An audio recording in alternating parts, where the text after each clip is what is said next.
नमस्कार ताई. नमस्कार. आपलं काय नाव? कांचन अनिल वाघमोडे. राहायला कुठे आहेत? गांधी चौक 1070 झोपडपट्टी. काय काम करता तुम्ही? मी काय शिलाई मशीन आपलं गृहिणी आहात आणि घरी बसल्या बसल्या शिलाई मशीन शिक्षण करतात. झालेलं आहे, पण अच्छा. काहीच गृह उद्योग नाही आपल्या इथं. आपण कुठे प्रयत्न केला होता नोकरीसाठी? नाही माझं कन्नड शिक्षण झाल्यामुळे मी नाहीच कुठं प्रयत्न केलं. माझं ग्रॅज्युएशन कम्प्लीट आहे. शिलाई मशीन आणि गृहिणी या माध्यमातून आपली उपजीविका किंवा संसाराला जेवढं भागतं होतं तेवढं भागतंय. नाही ना भागत सर. ह्यासाठी आता तुम्ही काय करायचं, म्हणजे तुम्हाला काय गृहोद्योग तर आहे, तुम्ही शिकलेला आहेत, तर काय तुमची अपेक्षा आहे की बाबा शासनानं काय करावं तुमच्यासाठी? शासनानं गृह उद्योग काढला पाहिजे महिलांसाठी. भरपूर शिकलेले पण घरी बसून आहे, त्यांना काहीतरी व्यवसाय चालला पाहिजे. बाहेरनं असं आपली कुठलं तरी काम आलं पाहिजेत ना गृह महिलांना. आता नगर परिषदेचं इलेक्शन लागले आपल्या अकलूजचं, तर तुमच्याकडे अनेक राजकीय नेते आले असतील, उमेदवार आले असतील, विविध प्रकारचे मतं मागण्यासाठी किंवा आश्वासन देण्यासाठी आले असतील.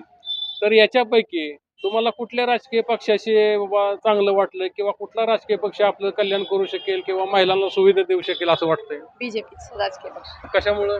आता लाडक्या बहिणीचे पण पैसे आपल्याला मिळतात, सुविधा पण भरपूर आहेत, मग त्याच्यामुळे ते आपल्या बीजेपी सत्ता आलं पाहिजेच. काय नाव आपलं ताई? सुरेखा वाघमोडे. राहायला कुठे?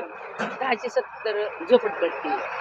तिथं काय कमी आहे का सुविधांमध्ये आपल्याला? हो, काय कमी आम्हाला आहे? नीट राहायसारखी योजना नाही तिथं. एवढ्या रूम मध्ये आम्ही राहतो, कुटुंब सगळं घेऊन. आज म्हातारे माणसं, आज सुना बाळा, लहान लेक, सगळे आम्ही एवढ्या कुटुंब मध्ये राहतो. नीट गटारीची सोय नाही, संडास बाथरूमची सोय नाही. 2 बाथरूम बांधून दिले तेवढ्या लेडीजसाठी बारी लागते न तिथं. जेंट्ससाठी तर काही नाही. जेंट्स 10 रुपये 15 रुपये घालून बाथरूम मध्ये स्टँडवर जातात. त्यांची सोय आम्हाला पाहिजे. आणि आमच्या घरगुती माणसांना तरी काहीच नाही. आज आम्ही मिळतं किती हातावरच्या पोटावर आम्ही किती करणार आम्ही. लहान मुलं, म्हातारी माणसं, दवाखाना, पाणी हे सगळं आहे आम्हाला. किती वर्षापासून राहिला आहे? आज 3 पिढ्या गेल्या आमच्या. आजपर्यंत तुम्ही नगर परिषदेला किंवा स्थानिक लोकांना, पुढाऱ्यांना काय सांगितलं होतं का आम्हाला सोयी आम्ही नाही? सगळं सांगितलं. आम्हाला मतदानमुळं तेवढंच सोयी आम्हाला करून देतात. त्याच्यामुळे तर फरकत सुद्धा नाही. 5 वर्षात एकदा यायचं, परत यायचं नाही असं आहे. आजपर्यंत तुम्ही प्रत्येक नगर परिषदेला सांगितलं, पुढाऱ्यांना सांगितलं, पण हो. तुम्हाला मिळत नाही. आता काय मागणी आहे तुमची?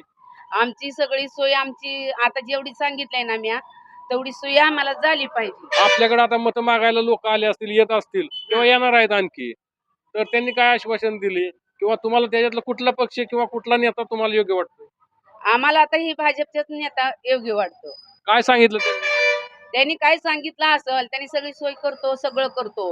पण आज आमच्या मुलांना सुद्धा काम, एवढी शिकून सवरून सुद्धा त्यांना कामदारीची योजना काही सुद्धा नाही.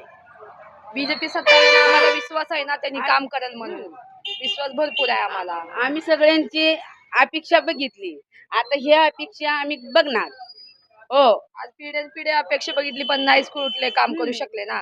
आता ह्याची पण आपल्याला अपेक्षा आहे ना, मग म्हणजे बीजेपी सत्ता आली पाहिजे. दवाखान्याला जरी गेलं लहान मुलाला घेऊन 1000 2,000 शिवी नाही. आज आम्ही महिन्यावर काम केलं तरी 1000-2,000 साठी आम्ही काम करतो. आज दवाखाना जरी आम्ही बघितला तरी पोटांना, लहान मुलांना शाळा आम्ही कशाने करणार? हीच अपेक्षा आहे आमची.